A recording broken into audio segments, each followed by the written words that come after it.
The reason is easy to comprehend. If you manage to subtract all the feel-good, altruistic, self-flattering crap from your judgments, sheltering is the problem. Human beings create artificial environments within which they can alter reality.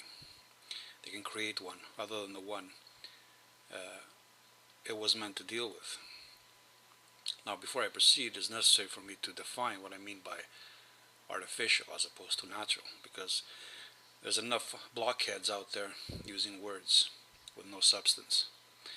For me, artificial is that environment which has been impacted upon by an organism to such an extent that it, the environment, begins to affect it, the organism, more than the environment which was intervened upon. So, a beaver building a dam on a river impacts its environment, as does any willful act by any organism. But the intervention was still minimal, too minimal to exceed that of the environment that preceded the beaver's activities. Same goes for all animals, as it is the desire to survive which can be thought of as a reaction to entropy, or increasing chaos or death.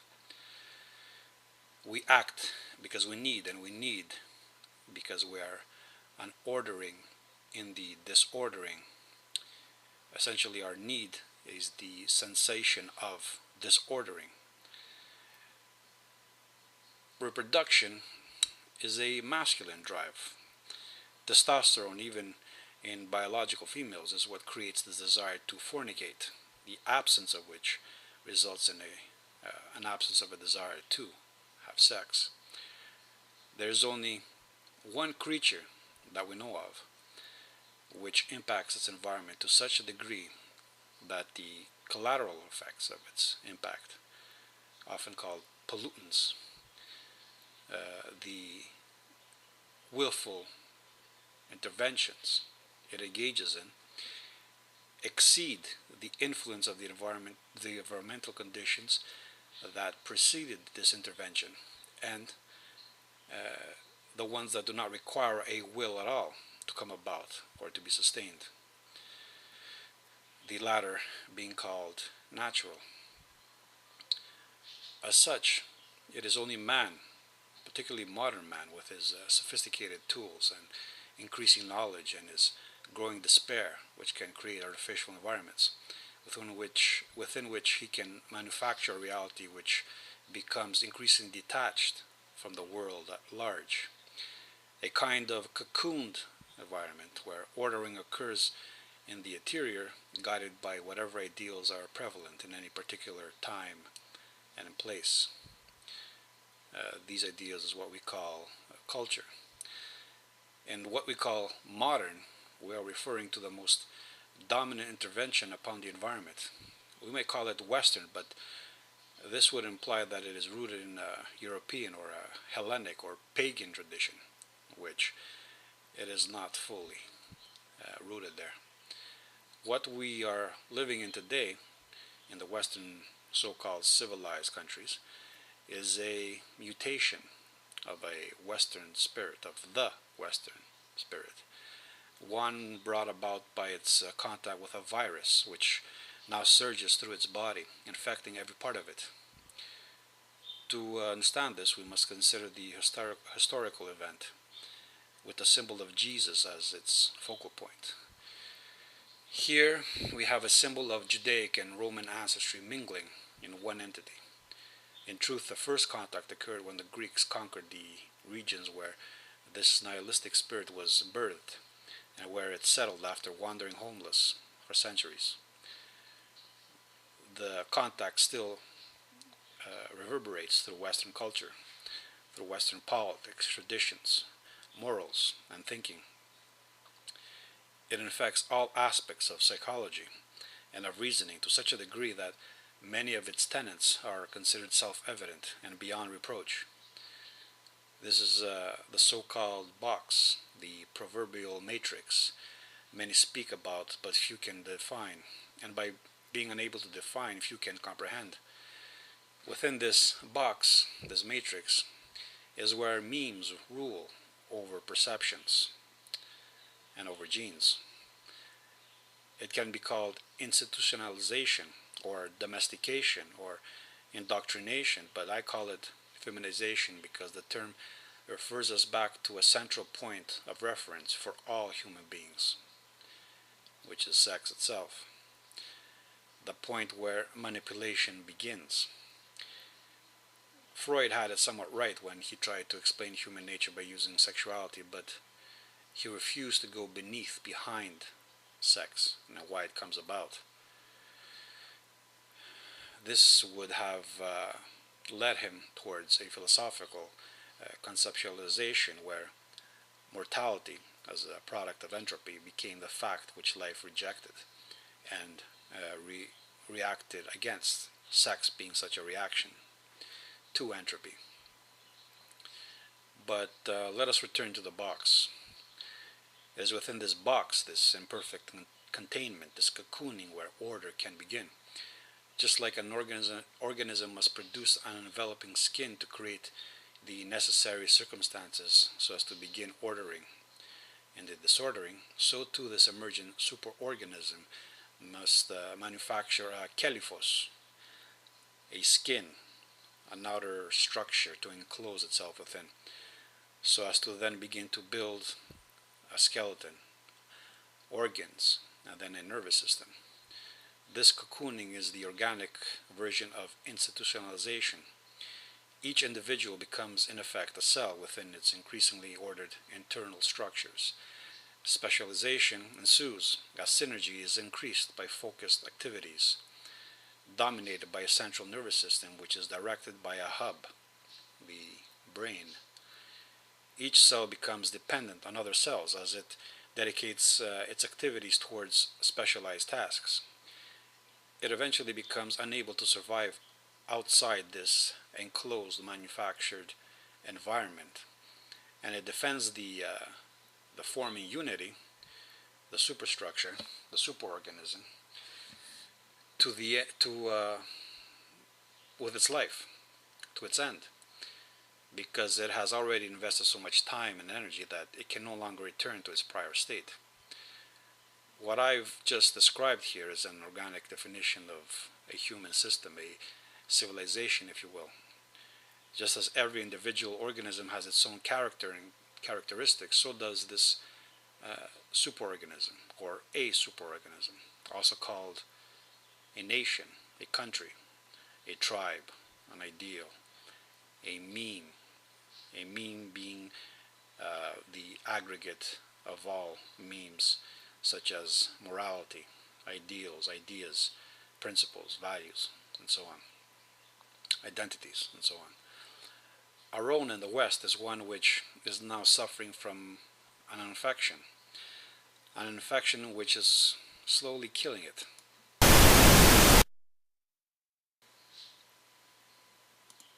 Institutionalization convinces the mind that its man-made world is the capital T world. When it speaks of reality, it is always referring to the reality as it has grown up in. It has no reference point outside these man-made concepts, these man-made walls within which it resides and finds shelter and finds comfort. In this particular world, all of nature is kept outside. It is quarantined. It is fenced away. All we are left with are parks, artificial, even those are artificial variants of what man prefers nature to be like. Blood, violence, rape, all the nasty parts of nature and natural selection are glossed over, retaining the mind in a state of infantile naivete. We see this in our own reality, where youth is worshipped, artificial worlds preferred, all contact with nature as it really is considered evil or too difficult to tolerate. We only engage in these walks in the park, in these weekend contact with nature, which is not entirely wild. The mind is now retarded for this reason, or stunted in its development. It is maintained in a state of artificial adolescence. The characteristics of childishness become the norm, such as the need for immediate gratification, the sense of entitlement, whining, the practice of blaming it all on the other, the absence of integrity, a childish playfulness where nothing has any severity or any weight to it at all, the glorification of intuition or impulsive thoughtlessness, the need to remain dependent on an authority figure, a parental entity such as the church or state or God himself, or more recently the institution where we all go running, crying when the other has wronged us.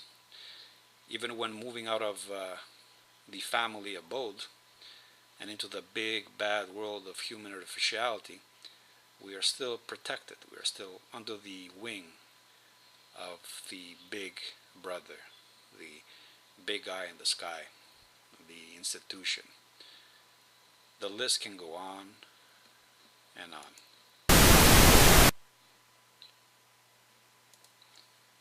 This sheltering inevitably results in a contradiction, in a paradox. The ideal and the real never meet eye to eye, and so what the mind is sometimes confronted with when it sneaks, when reality sneaks through the cracks of its surrounding sheltering walls, conflicts with what it is brought up to believe and wishes it were so. Manipulating the mind consists of allowing it to trick itself, as all magicians know. Nothing supernatural is required.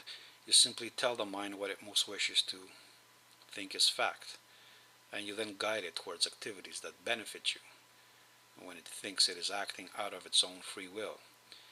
You just make it think that its beliefs are under threat, and you can convince such a mind of practically anything you wish. This is the tactics many in politics use, and many in the most popular ideologies, such as feminism, or now the recently popular MRA. You just tell the majority what it wants to believe, and they will believe you.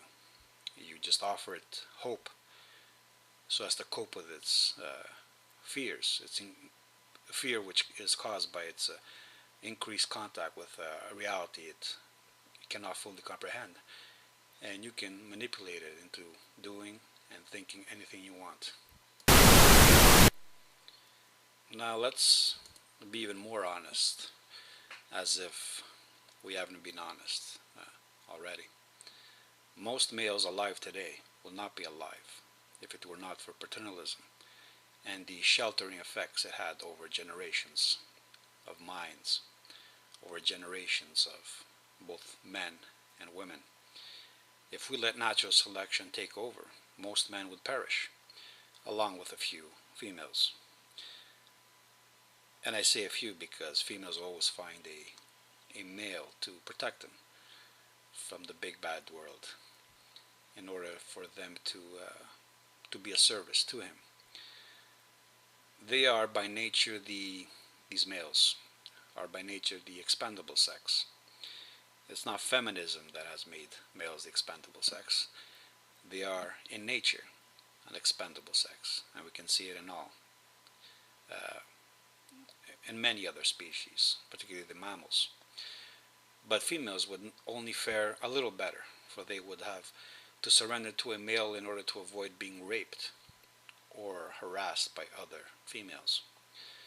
The female always needs a stable, controlled environment to carry out its sexual role of gestating and weaning offspring. It is a period where the female is most at risk and most needs the help of others. It is this much maligned paternalism, which is despised by feminists, particularly by the fat, ugly ones that want to deny other females uh, the fulfillment of their natural feminine role. It was sold to them by a masculine mind, of course, because feminism is but an outcrop of a philosophical family of ideas, of morals and ideals, which is rooted in the same worldview. In fact, let's say that feminism is part of a particular meme or a body of memes. It is part of a worldview that took hold in a time and place that allowed it to exploit a weakness in the main body's cultural autoimmune system. The same can be said about these now emergent MRAs, who now use feminist tactics to avenge themselves against females or shame them in true Judeo-Christian fashion, just as feminists did when they turned every man into a vulgar, vile monster. They too wish to deny men the pleasure of dominating a female and passing on his genes, to the extent that this still is possible in this nihilistic world of Western modernity, so as to justify their own inability to pay the price themselves. In this they are no different than feminists. It's also ironic that they use the defense of shame to accuse others of it, because they most often use it against their opponents. But a price shall be paid no matter what your intended goal is. There is no such thing as a win-win scenario. All gains entail a loss, and all losses entail a gain. This is why, although they wish to shame females back to their senses, so to speak, so as to correct their earlier naivete concerning human nature or its absence, in true liberal fashion, they still cannot bring themselves to embrace the paternalism that made them possible, for they've inherited the weak genes from a father that would never have procreated if not for the control paternalism once offered. A few, as was mentioned in my previous video, settled for remaining teenagers, little boys with the charm of little boys, fucking and seeding blanks because they do not want to grow up and pay any price, and because this too is a form of vengeance from them against females that found their genes less than adequate. They want to remain in that protected childlike state where they don't have to pay any price. They don't have to take any risk. They can just fornicate and ejaculate and just have fun. It is within this cocoon-controlled environment we now spit at, where monogamy in the families is made possible and was maintained, but it is now detrimental to the internal social cohesion, as technologies have taken over the tasks once males did. The system gains twofold. It increases the workforce by 100%, and it frees the impressionable children from any influences that may contradict the institution's dominion. A child lacking a father figure will seek out in others what it is lacking, in gangs or in institutions or in any semblance of order. The state, the church, become the surrogate father for them once the biological father has been taken out of the picture. In the Bible, the anti-family rhetoric is shrouded in metaphor, but it is there, just as it is in modern secular versions of it. God becomes not only king of all earthly kings, but also father over all earthly fathers, relegating all into positions of inferiority or childishness or emasculated surrender to his power. Christ, you see, must lead the disciples away from their families. Abraham must be tested by being asked to murder his own flesh and blood. And Joseph is cuckolded and must then be the nice guy and raise another seed. All these are assaults against the biological male's authority as a father of his own family, as a representation of his own genes.